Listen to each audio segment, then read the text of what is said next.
Lesinga, en el país de Zelanda. El viaje lo financiaba el rey de Inglaterra, Enrique VIII, que buscaba en España un aliado para luchar contra Francia.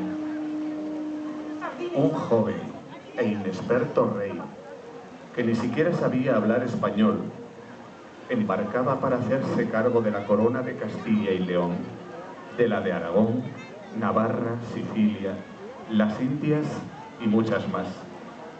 Por la muerte de su abuelo, el rey Fernando el Católico, y la enfermedad que impedía gobernar a su madre, la reina Juana I de Castilla.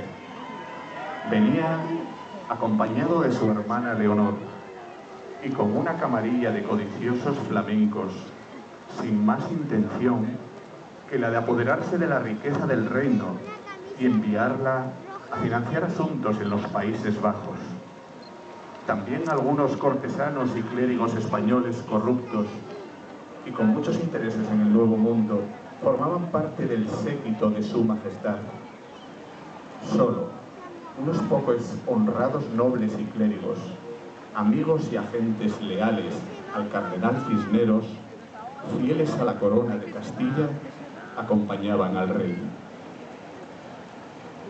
¡Cuídate, rey don Carlos, de con quien mentira y codicia solo persigue a quien ello beneficia!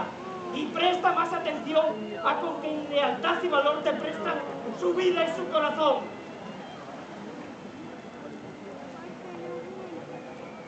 Mas callemos y escuchemos, que se acercan embarcaciones que quieren conmemorar el punto más culminante de aquella efeméride, una representación de cómo quizás pudo ocurrir hace 496 años, en este mismo lugar, cuando el rey más grande de la historia de España, pisa por primera vez tierra española.